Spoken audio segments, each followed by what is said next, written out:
Hello friends, welcome to my YouTube channel IAS gateways. इस वीडियो में गुप्ता एंड गुप्ता के डिजाइन ऑफ मैसनरी स्ट्रक्चर्स के क्वेश्चन नंबर 49 से लेके 56 तक डिटेल में कंसेप्ट के साथ डिस्कस करूंगा। ये सीरीज का लास्ट वीडियो है और पुराने वीडियोस के लिए आप मेरे यूट्यूब चैनल पर जाकर देख सकते हैं और जिस भी क्वेश्चन में आपको फर्दर डाउट लगता है कमेंट सेक्शन में आप मुझसे डिस्कस कर सकते हैं। So let's start. Question number 49 में हमसे पूछा गया है कि एक हमारे पास ब्रिक मैसनरी वॉल है जिसकी जो नॉमिनल थिकनेस है वो दी हुई है 200 mm और एक्सियल लोड दिया हुआ है एंड अनदर लोड दिया है इसेंट्रिसिटी जिसकी 45 mm है और हमें निकालना है कि resultant eccentricity and eccentricity ratio निकालना है। तो थोड़ा सा यहाँ पर एक कंसेप्ट देख लेते हैं। यहाँ पर एक मैसनरी वॉल का एक क्रॉस सेक्शन दिखाया हुआ है जहां पर दो तरीके के लोड एक्ट कर रहे हैं। इसमें अगर हम इसका वॉल का एक प्लान बनाकर देख लें किसी सेम वॉल का, ये वॉल की हमारी सेंटर लाइन होगी। ठीक है, इस वॉल के सेंटर लाइन के अलोंग जो लोड हमारा एक्ट कर रहा है वो हमारा होगा डायरेक्ट लोड। ठीक है, तो दो तरीके के लोड हमारे हो सकते हैं। एक हो सकता है हमारा एक्सियल लोड जो मैसनरी वॉल पे एक्ट कर रहा होगा और दूसरा जो होगा कुछ इसेंट्रिसिटी के साथ हमारा एक्ट कर रहा होगा, उसे हम बोलेंगे इसेंट्रिक लोड। तो उसका लाइन ऑफ एक्शन इस जो मैसनरी वॉल का सेंटर लाइन है उसके अलोंग नहीं होगा, उससे कुछ दूरी पर होगा ऑन अ हॉरिजॉन्टल प्लेन। तो मान लेते हैं ये लाइन ऑफ एक्शन है हमारा। इस पर अगर हमारा इस वॉल पर कोई भी आरसीसी का फ्लोर या रूफ सपोर्टेड होगी तो उसकी वजह से जो लोड आएगी वो सर्टेन इसेंट्रिसिटी पे आएगी with respect to centre line of the load. तो यहां पर ये जो लोड है दिस इज W1 और जो इसेंट्रिसिटी के साथ एक्ट कर रहा है वो W2। अब जब हम डिजाइनिंग करते हैं तो डिजाइन कंसिडरेशंस में हमें मैसनरी पे रिजल्टेंट लोड निकालना है कि टोटल हमारा रिजल्टेंट लोड कितना एक्ट कर रहा है हमारी मैसनरी पर, और इस रिजल्टेंट लोड की जो हमारी रिजल्टेंट इसेंट्रिसिटी है वो कितनी होगी, जिसके बेसिस पर हम फर्दर डिजाइन जो हमारी अप्रोच होगी वो हम प्रोसीड करेंगे। तो एक्सियल लोड के लिए हमारी इसेंट्रिसिटी कितनी है, 0 है, और हमारी इसेंट्रिक लोड के लिए इसेंट्रिसिटी कितनी है, E है। E जो सेंटर लाइन से हमारी ये जो दूरी है this is the eccentricity of the load, और ये हमारा पर मीटर लेंथ में हमारा लोड है तो इसकी unit basically kilo newton per metre में इन जनरल लिखी जाती है, load per unit length, because along the length हम लोड को कंसीडर कर रहे हैं। ठीक है, तो ये एक एस्पेक्ट हो गया।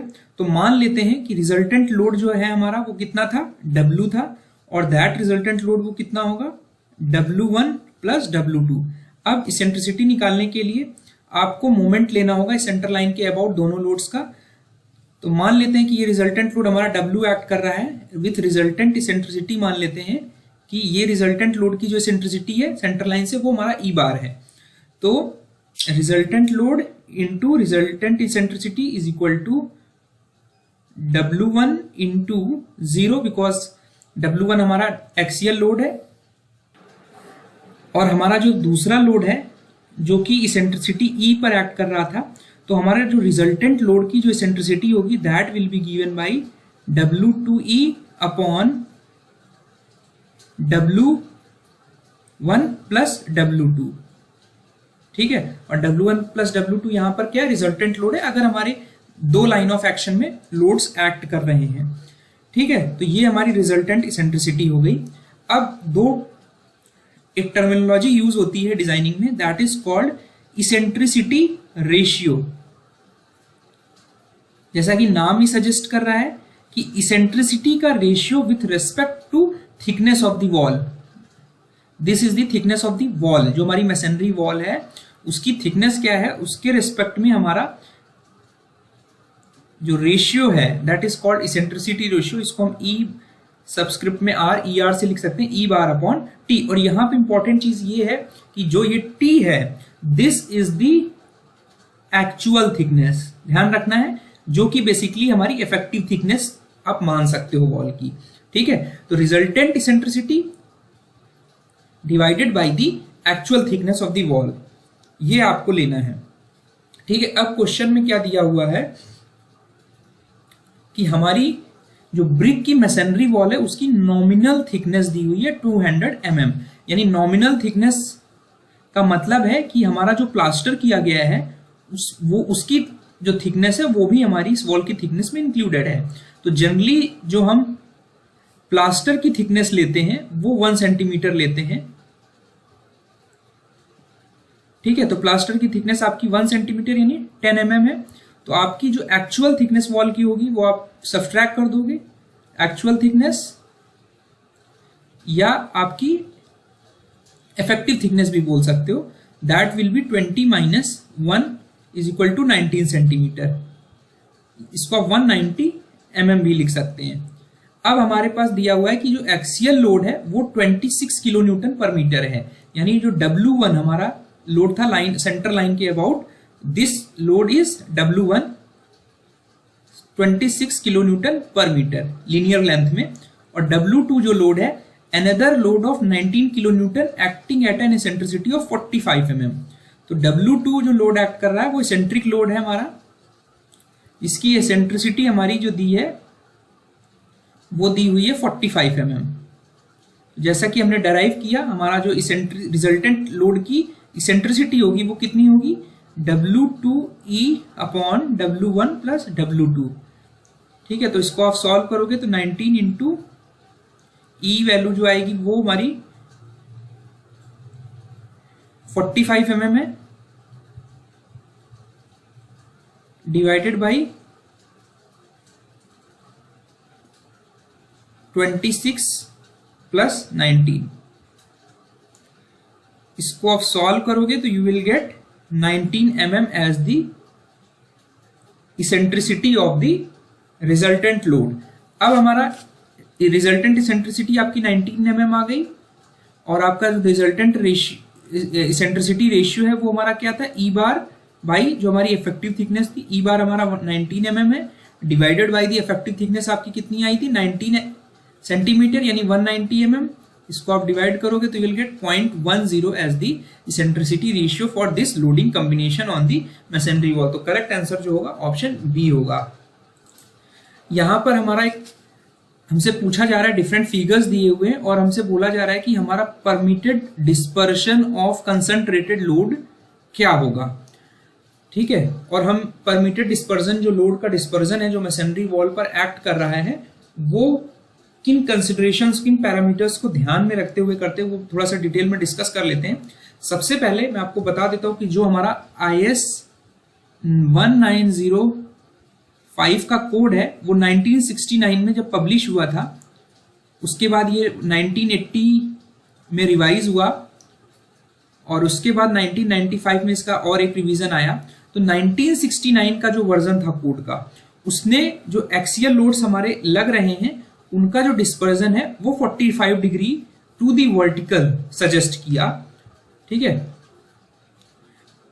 और जो लोड डिस्ट्रीब्यूशन है जो हमारा मैसनरी लोड डिस्ट्रीब्यूट कर रही है वो वॉल का ट्राइंगुलर सेक्शन के फॉर्म में ले रही। वॉल का ट्राइंगुलर सेक्शन हमारा लोड ट्रांसफर कर रहा है, जो भी लोड हमारा एक्सटर्नल लोड मैसनरी वॉल पे आ रहा है। सपोज अगर हमारा ये लोड मान लेते हैं, तो अगर सेंटर लाइन के लॉन्ग देखेंगे तो हमारा कुछ लोड इस तरह होगा, एक्चुअल में this is W kilo newton per metre.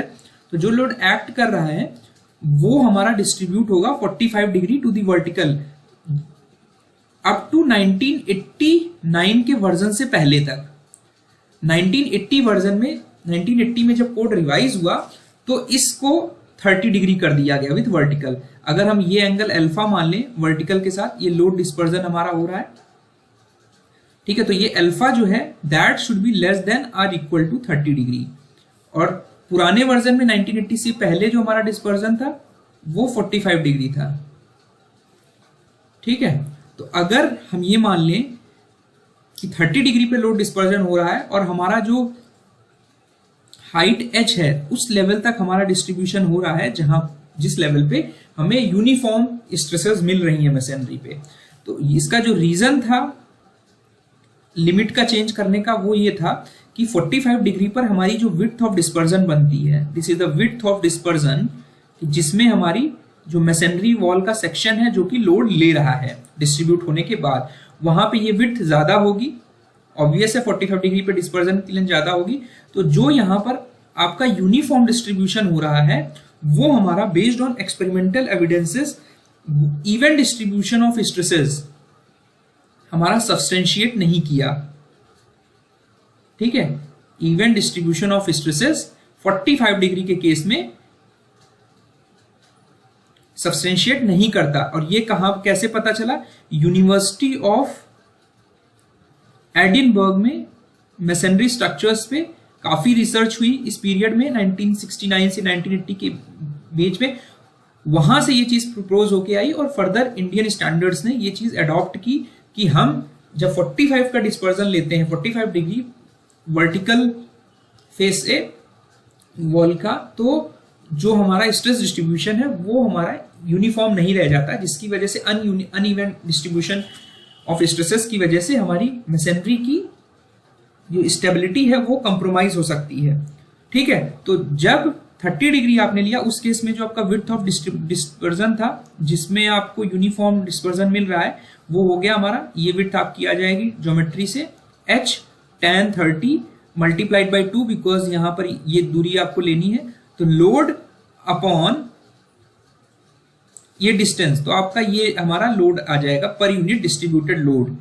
ठीक है, तो ये आपका kilo newton per metre square में डिस्ट्रीब्यूशन आ जाएगा, बिकॉज ये जो लोड एक्ट कर रहा है वो already kilo newton per metre में है और ये डिस्टेंस हम मान लें अगर मीटर में है तो kilo newton per metre square में ये यूनिफॉर्मली डिस्ट्रीब्यूटेड लोड है। तो इस तरह क्वेश्चन फर्दर एग्जाम में ईएससी एज वेल एज और स्टेट पीएससी के एग्जाम में क्वेश्चन पूछा जा सकता है कि अभी जो गाइडलाइंस है 1980 के बाद से हमारा जो डिस्पर्जन एंगल है वर्टिकल फेस के साथ वो 30 डिग्री है और हॉरिजॉन्टल एक्सिस के अलोंग अगर हम देखें along the length of the wall अगर देखेंगे तो वो आपको 60 डिग्री मिलेगा मैक्सिमम। ये हमारा अल्फा जो है 30 डिग्री ये मैक्सिमम है, इट इज नॉट मिनिमम। इससे ज्यादा आप जाओगे तो हमारी non uniform distribution of stresses start हो जाएंगी। ठीक है, तो ये एस्पेक्ट है। तो अगर यहाँ पर आप देखेंगे तो मोस्ट अप्रोप्रिएट आंसर जो होगा वो हमारा ऑप्शन बी होगा। जो स्ट्रेस डिस्ट्रीब्यूशन होगा उसमें हमारी जो वॉल है उसका जो ट्राइंगुलर सेक्शन है यानी वर्टेक्स एंगल ये जो हो रहा है वो 60 डिग्री हो रहा है। तो आप देखेंगे कि ये एक इक्विलेटरल ट्राइंगल बन रहा है। जो ट्राइंगुलर सेक्शन हमारा लोड ले रहा है मैसनरी वॉल के केस में वो इक्विलेटरल सेक्शन के फॉर्म में, ट्राइंगुलर सेक्शन के फॉर्म में हमारा लोड डिस्ट्रीब्यूट हो रहा है at a level height h from the point from the where the load is acting। तो करेक्ट आंसर जो होगा ऑप्शन बी होगा। A 200 mm thick wall made of modular bricks। तो modular bricks means यहां पर हमारी जो वॉल की प्लास्टर की थिकनेस है वो आपकी अभी इसमें ऐड नहीं है। मॉडुलर ब्रिक्स का मतलब है सीधे सीधे हमारा जो वॉल है अगर उसमें हम प्लास्टर भी कर लेते हैं तो जो ये 200 mm थिक वॉल जनरली जो लेते हैं ये हमारी नॉमिनल थिकनेस होती है जिसमें प्लास्टर की थिकनेस एडेड होती है। और यहाँ पर बोल रहा है कि हमारे मॉडुलर ब्रिक्स यूज किए गए हैं तो जनरली हम 1 centimetre thickness of plaster consider करते हैं। तो जो हमारी इफेक्टिव थिकनेस यानी एक्चुअल थिकनेस जो होगी मैसनरी वॉल की without plaster that will be given by 20 minus 1 centimetre यानी इट इज 19 सेंटीमीटर। ठीक है, is 5 metre long between cross walls. ठीक है, तो अगर हम यहां पर क्रॉस सेक्शन खींचे वॉल का प्लान अगर ड्रॉ करें कि these are the cross walls, ये हमारी मैसनरी वॉल है और ये हमारी क्रॉस वॉल्स हैं। तो यहां पर क्लियर लिखा हुआ है कि हमारी सिर्फ एंड्स में क्रॉस वॉल्स हैं, बीच में हमारी कोई भी क्रॉस वॉल्स नहीं है पूरी वॉल में। तो जो वॉल की लेंथ दी है वो हमारी 5 मीटर लॉन्ग दी है तो वो that is taken between the centre to centre. ठीक है, तो ये जो लेंथ है this is given as L is equal to 5 metre. तो इस केस में पिछले वीडियो में मैंने इफेक्टिव लेंथ मैसनरी वॉल की कैसे निकालते हैं उसमें आपको बताया था कि अगर हमारी कोई वॉल है जिसमें केवल एक्सट्रीम एंड्स पर क्रॉस वॉल्स से हमारा लेटरल सपोर्ट प्रोवाइडेड है एग्जिस्टिंग वॉल को, बीच में कोई भी और क्रॉस वॉल्स नहीं सपोर्टेड हैं, तो जो इफेक्टिव लेंथ होगी यानी small l is taken as 1.0 times the L, यानी हमारी जो इफेक्टिव लेंथ होगी वो हमारी 5 मीटर हो जाएगी। और दूसरा दिया हुआ है हमारा कि जो वॉल की हाइट है, this is 3.8 metre clear height between RCC slabs at top and bottom. तो ये मैंने भी आपको पहले भी एक्सप्लेन किया। यहाँ पर हमने एक मल्टी स्टोरी स्ट्रक्चर ले लिया और ये लिया है कि यहाँ पर आरसीसी फ्लोर है 2 लेवल पे। तो यहाँ पर दिया हुआ है कि टॉप एंड बॉटम का जो आरसीसी फ्लोर है, ये बॉटम का टॉप हो गया, ये टॉप का फ्लोर का बॉटम पोर्शन हो गया, इसकी जो हाइट है ये हमारा 3.8 मीटर क्लियर हाइट दी हुई है। ठीक है, तो अब हमें वॉल की इफेक्टिव हाइट निकालनी है, बिकॉज जो हमारा स्लेंडरनेस रेशियो है ये मैंने आपको बताया था, this is given by h/t l/t, और ये हमारी होगी इफेक्टिव थिकनेस, जो कि एक्चुअल थिकनेस हम लेते हैं वॉल की, नॉमिनल थिकनेस नहीं लेते। h हमारी इफेक्टिव हाइट है जो कि स्लेंडरनेस रेशियो निकालने में यूज होगी, और l हमारी इफेक्टिव लेंथ है। इफेक्टिव लेंथ हमने डिस्कस कर ली। अब यहाँ पर बात आती है कि जो कैपिटल H है वो आपको कितना लेना है। यहां पर जो ये दिया है, this is given as clear height between the walls, between the floors, RCC floors. तो हमारा कोड IS 1905 ये कहता है कि जो H हाइट है ये वो हाइट है, this is height between the centres of support in case of RCC slabs. तो यहां पर आरसीसी स्लैब का केस है, यहां टिम्बर फ्लोर भी होता, तो जो हमारी सेंटर टू सेंटर डिस्टेंस है वो हमारी H होती है। तो अगर आपको इससे H निकालनी है तो ये हमारी वॉल की थिकनेस अगर हम दोनों ऊपर और नीचे की सेम मान लें तो ये थिकनेस t/2 होगी, और ये थिकनेस जो होगी ये हमारी t/2 होगी। तो अगर हमारी कैपिटल H जो होगी, this will be equal to clear height of the wall plus t/2 plus t/2, यानी स्लैब की जो थिकनेस है, यानी क्लियर हाइट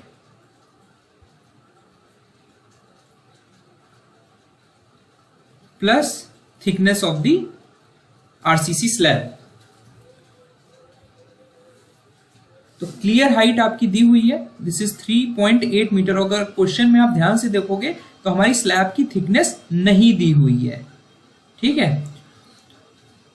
यहां पर और भी मैं आपको एक्सप्लेन कर देता हूं। अगर यही यहां पर फुटिंग का केस होता या फाउंडेशन ब्लॉक होता तो H जो दूरी है, this is measured from the top of footing, ये फुटिंग का टॉप है, यहां से लेके जो आरसीसी का रूफ है या फ्लोर है उसके सेंटर से ये दूरी लेनी होती है।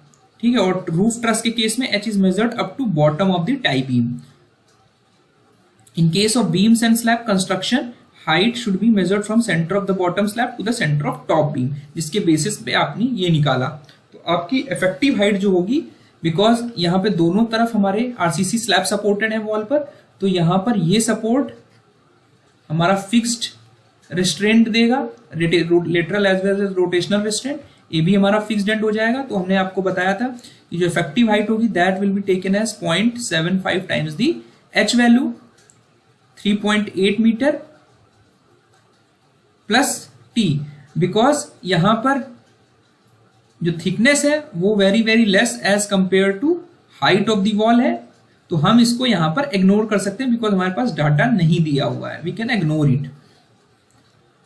ठीक है, तो यहां पर अगर 0.75 इंटू 3.8 आप रखोगे इग्नोर करने के बाद, तो 0.75 इंटू 3.8 जो आएगा वो आएगा 2.85। तो अगर आप देखें आप H/t, H हमारे कितनी हो गई 2.85 डिवाइडेड इफेक्टिव थिकनेस आपको बताया था मैंने, दिस इज टेकन एज 0.19, और इफेक्टिव लेंथ आपकी 5 मीटर थी डिवाइडेड बाई 0.19, तो यहां से आपका आएगा 15 और इस रेशियो से आएगा आपका 26.31। तो हमारा कोड कहता है जो इसमें से लेसर वैल्यू है वो आपको डिजाइन के लिए कंसीडर करनी है, and that is consider as the slenderness ratio for the masonry wall. तो करेक्ट आंसर यहाँ पर 15 होगा। अगर यहाँ पर आप कुछ एज्यूम करना चाहते तो आप एज्यूम कर सकते हो टी की थिकनेस 120 से 150 mm। अगर आप इसको एज्यूम करके वापस से इफेक्टिव हाइट कैलकुलेट करके स्लेंडरनेस रेशियो करोगे तो ये इस रेंज में, ये 15 से 16 तक की रेंज में लाई करेगा, या आप वैल्यू सब्स्टिट्यूट करके देख सकते हो। तो यहाँ पे जो मोस्ट अप्रोप्रिएट होगा वो नियर अबाउट 15 और 16 होगा। तो यहाँ पर करेक्ट आंसर जो होगा, मोस्ट अप्रोप्रिएट आंसर होगा वो 15 होगा, slenderness ratio of the masonry wall. यहाँ पर एक ब्रिक मैसनरी वॉल दी है जिसकी जो थिकनेस है made of modular bricks carries an axial load. Axial load means यहां पर जो लोड हमारा एक्ट कर रहा है W1, this is 30 kilo newton per metre, जो कि डायरेक्ट एक्सियल लोड है। यहां पर मैंने दोनों लोड्स को अलग अलग दिखाया हुआ है। और दूसरा लोड जो है वो एट सर्टेन इसेंट्रिसिटी पर एक्ट कर रहा है, which is W2 equal to 20 kilo newton per metre. और ये लोड आ कहां से रहा है, ये दिखा हुआ है कि इस पर हमारा आरसीसी का फ्लोर रेस्ट कर रहा है, जो कि eccentricity 47.5 mm from the centre line.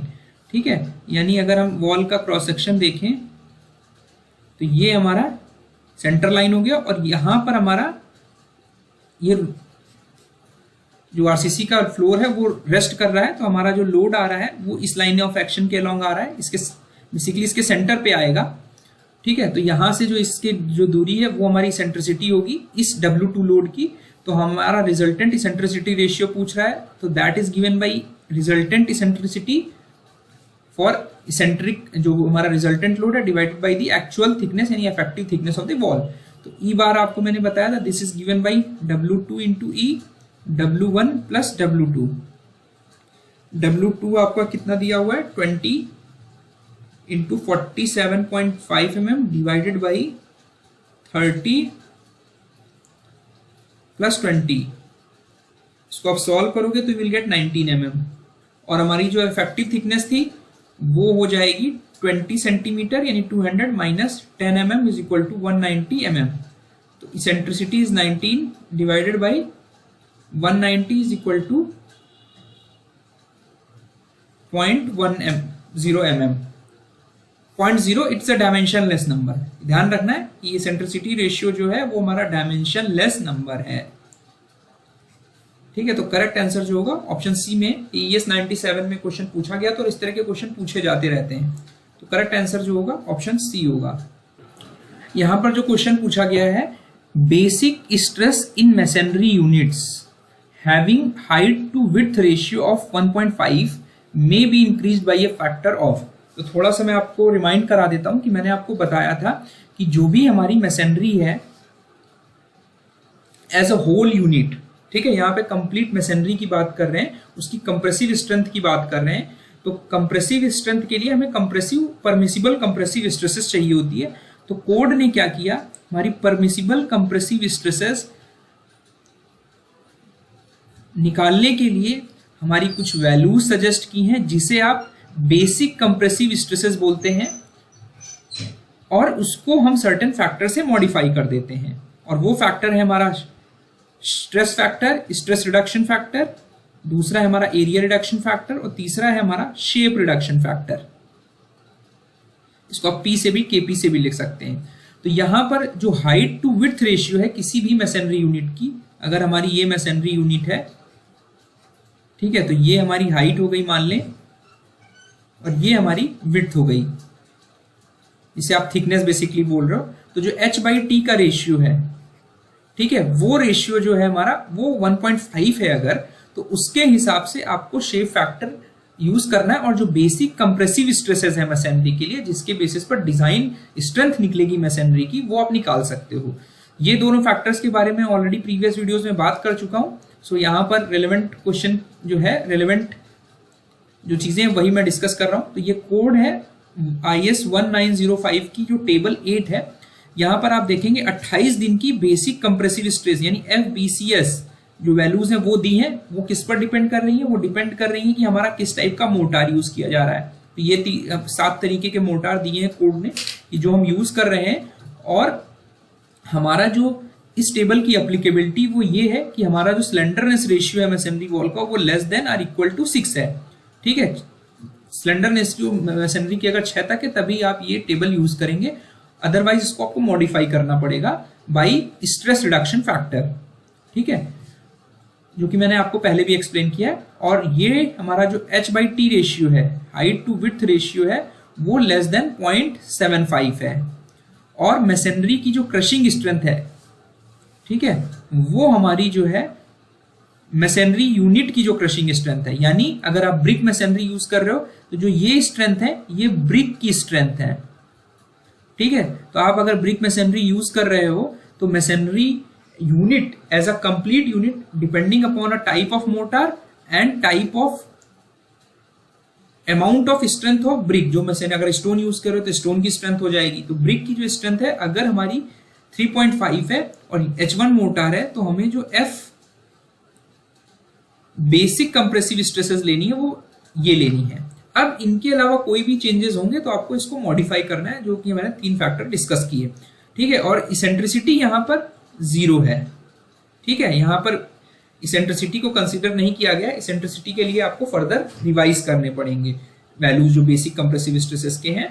तो जो स्ट्रेस रिडक्शन फैक्टर है ये हमारा स्लेंडरनेस रेशियो और इसेंट्रिसिटी को कंसीडर करता है। एरिया रिडक्शन फैक्टर जो हमारा हॉरिजॉन्टल बेड है उसके सेक्शनल एरिया पर डिपेंड करता है, उसको मॉडिफाई कर लेते हैं, इसको मैं डिस्कस कर चुका हूं। और एक शेप मॉडिफिकेशन फैक्टर है जिसको H/T रेशियो यानी width height to width ratio के हिसाब से मॉडिफाई करते हैं। तो यहाँ पर हाइट टू विड्थ रेशियो क्या दिया हुआ है, 1.5 दिया हुआ है। तो अगर 1.5 पर अगर आप देखोगे तो आपका जो बेसिक कंप्रेसिव स्ट्रेंथ है एक तरीके से हमारी बढ़ती जा रही है, मॉडिफिकेशन फैक्टर बढ़ता जा रहा है for a given crushing strength of the masonry. ठीक है, तो देख रहे हैं आप कि हमारा मैसनरी की जो मैसनरी यूनिट्स की जो क्रशिंग स्ट्रेंथ है वो बढ़ती जा रही है। तो हमारा हाइट टू विड्थ रेशियो के साथ ये वैल्यूज बढ़ रही हैं। तो अगर 1.5 के लिए आप देखोगे तो ये वैल्यूज जो लाई कर रही है हमारी मॉडिफिकेशन फैक्टर की, वो लाई कर रही है 1.1 से लेके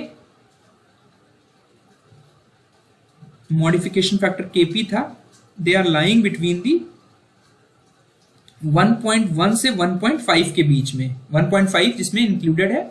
और ये 1.1 हमारी है जब हमारी मैसनरी की में जो ब्रिक्स यूज हो रहे हैं उनकी जो क्रशिंग स्ट्रेंथ है वो हमारी 15 न्यूटन पर mm स्क्वायर है।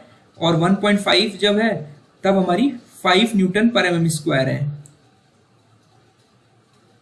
ठीक है, तो जब हमारा स्ट्रेसेस हैं मॉडिफाई आपको कर लेनी होंगी उसके अकॉर्डिंग। तो आप देखेंगे यहाँ पे 1.5 पूछा गया है, बट आपको किस टाइप का यानी मैसनरी की क्रशिंग स्ट्रेंथ नहीं दी हुई है। तो आपको यहाँ पर मोस्ट अप्रोप्रिएट आंसर अगर आप देखेंगे 1.1 से 1.5 के बीच में ये दो वैल्यूज आ रही हैं, 1.2 और 1.4। तो हमेशा हम अपनी सेफ डिजाइन, कंजर्वेटिव डिजाइन को ध्यान में रखते हुए जो लोअर वैल्यू होगी मॉडिफिकेशन की वो हम प्रेफर करेंगे। ठीक है, जो कि हमारा मैसनरी स्ट्रेंथ जो क्रशिंग स्ट्रेंथ है वो 10 न्यूटन पर mm स्क्वायर के लिए होती है जब हमारा हाइट टू विड्थ रेशियो 1.5 होगा। तो करेक्ट आंसर यहाँ पे मोस्ट अप्रोप्रिएट आंसर जो होगा वो 1.2 होगा, taking into account of conservative design. For identical strength a composite cement lime motor is preferred over cement motor. ये मैं ऑलरेडी पुराने वीडियो में बहुत अच्छे से डिस्कस कर चुका हूं कि हमेशा हमें सीमेंट लाइम मोटार प्रेफर करना है as compare to cement mortars. और रीजन इसका क्या है ये भी मैं आपको बता चुका हूं। ठीक है, because composite cement lime mortar में हमारा जो श्रिंकेज होगा वो कम होता है as compare to cement mortar. यहाँ पे मैंने कोड की कुछ रिकमेंडेशन समराइज की हैं कि जो हमारे सीमेंट लाइम मोटार जिन्हें हम कंपोजिट मोटार बोल रहे हैं because we are using 2 binding materials. जो सीमेंटेशियस मटेरियल है वो हम 2 बाइंडिंग मटेरियल का यूज कर रहे हैं, इस वजह से हम इन्हें कंपोजिट मोटार्स बोलते हैं। ठीक है, तो these mortars have good qualities of cement as well as lime mortars that is medium strength along with good workability. तो हमें ध्यान रखना है कि जो भी हम मोटार यूज कर रहे हैं उसमें स्ट्रेंथ के साथ साथ हमारे 3 और इंपॉर्टेंट चीजें हों कि वर्केबिलिटी अच्छी हो हमारे मोटार की, और वाटर रिटेंटिविटी हो, और there should be less development of cracks, और हमारा रेन पेनिट्रेशन के अगेंस्ट रेजिस्टेंस हो। तो जैसे ही हम लाइम यूज करते हैं तो ये सारी चीजें हमारी इंप्रूव हो जाती हैं। कॉमनली अडॉप्टेड प्रोपोर्शंस जो हम मोटार के यूज कर रहे हैं आजकल सीमेंट लाइम सैंड में हमारा 1:1:6, 1:2:9 एंड 1:3:12। ठीक है, तो यहाँ पर ये जो प्रोपोर्शनिंग है ये हमारी लाइम की प्रोपोर्शनिंग है, यानी जितना आप सीमेंट डाल रहे हो उतना ही आप लाइम डाल रहे हो। यहाँ पे लाइम आपने ज्यादा कर दिया। ठीक है, तो ये हमारा जो 1:2:9 है ये हमारा इस मोटार से वीक मोटार कहलाएगा बिकॉज यहाँ पर आपने लाइम की कंटेंट ज्यादा डाल दी है।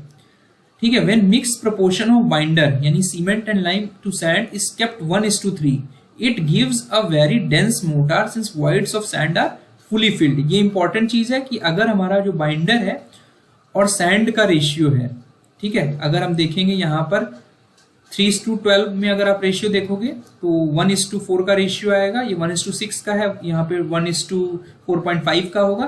तो अगर 1:3 का रेशियो है मोटार और सैंड में, बाइंडिंग मटेरियल एंड सैंड में, तो it will give very dense motor, because जो वाइड्स होंगे सैंड में वो हमारे बाइंडिंग मटेरियल से वाटर के साथ रिएक्शन के बाद टोटली फिल आउट हो जाएंगे। तो यहाँ पर करेक्ट एक्सप्लेनेशन जो है, ये रीजन जो है वो गलत है। करेक्ट आंसर जो होगा वो ऑप्शन सी होगा।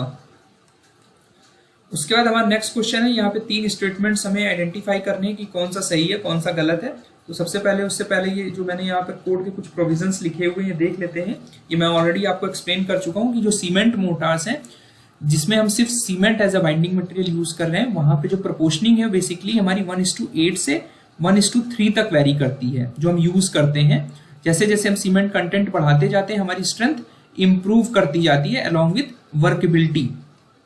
अगर हमारे मोटार 1:3 से ज्यादा हो जाते हैं तो जनरली हम उन्हें यूज नहीं करते, बिकॉज वहां पे गेन ऑफ स्ट्रेंथ तो ज्यादा होता है बट जो श्रिंकेज होता है वो भी काफी ज्यादा होता है, जिसकी वजह से क्रैक्स डेवलप और प्रोपोगेट होने के चांसेस बढ़ जाते हैं। और जो मोटार्स हमारे 1:5 से लीनर होते हैं, यानी अगर हम 1:5 का मतलब है कि आप सीमेंट कम करते जा रहे हैं, तो हमारी जो मिक्स है वो हार्श और अनवर्केबल होगी। हार्श का मतलब है कि हमारी प्लास्टिसिटी जो होगी वो रिड्यूस हो जाएगी और सिग्रीगेशन के चांसेस बढ़ जाएंगे, और it will become unworkable because separation होने की टेंडेंसी बढ़ रही है। ठीक है, सीमेंट मोटार्स हमारे अर्ली सेट होंगे और स्ट्रेंथ गेन क्विकली होगा। ठीक है, और लीन मोटार में बिकॉज हमारे सीमेंट की क्वांटिटी कम हो जाएगी, अगर हम सीमेंट मोटार यूज कर रहे हैं तो हमारे जो वाइड्स होंगे हमारे सैंड में प्रॉपरली फिल नहीं होंगे और हमारी जो मोटार होगी वो हमारी इम्परवियस नहीं रह पाएगी, it will become pervious.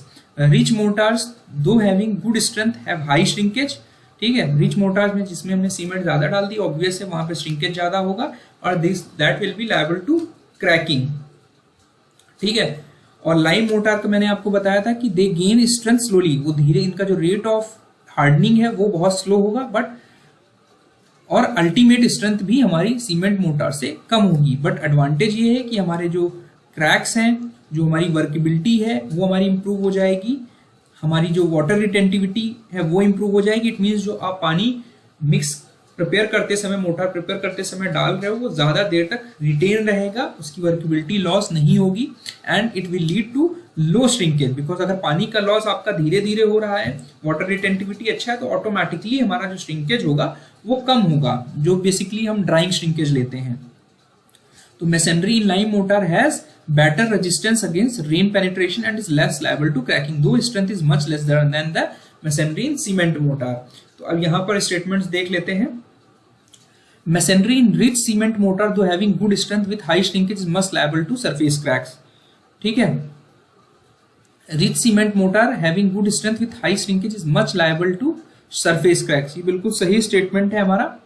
Lime mortar possess poor workability, poor workability नहीं होती, इनकी वर्केबिलिटी अच्छी होती है और वाटर रिटेंटिविटी भी अच्छी होती है, और also suffers less shrinkage as compare to cement mortar. यहाँ पे बेसिकली सीमेंट और लाइम मोटार का कंपैरिजन कर रहे हैं तीनों स्टेटमेंट्स में।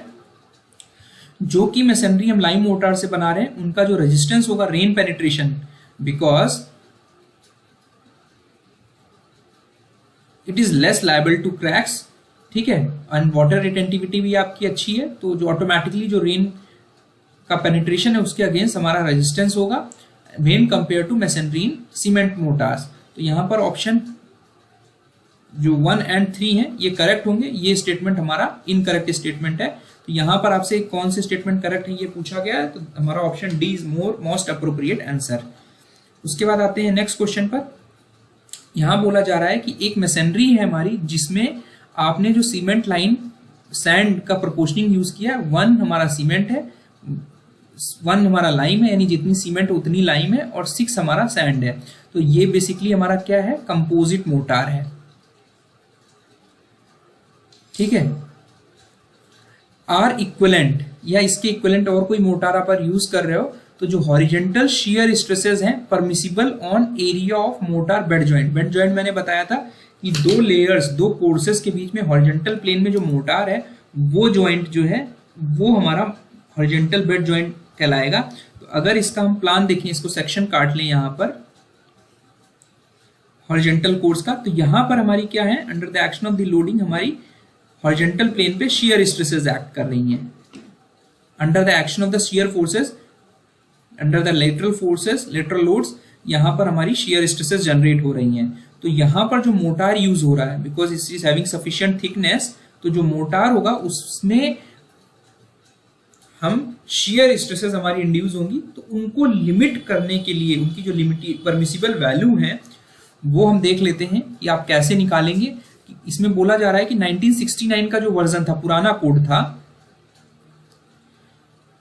उसमें ये सजेस्ट किया गया कि जो हमारी यहां पर आप मोटार यूज कर रहे हो जो भी ज्वाइंट में, तो इस मोटार में जो परमिसिबल शियर स्ट्रेसेस हैं वो आपकी कितनी थी 1969 के वर्जन वाले कोड में, 0.15 न्यूटन पर एमएम स्क्वायर। इसको आप लिख सकते हो 1.5 kg पर सेंटीमीटर स्क्वायर। मतलब आपकी इस मोटार से हमारी जो वॉल है बनी हुई है और जो इससे लीनर नहीं है, मींस इस प्रोपोर्शन से आपका मोटार अच्छा है, बेटर स्ट्रेंथ का है।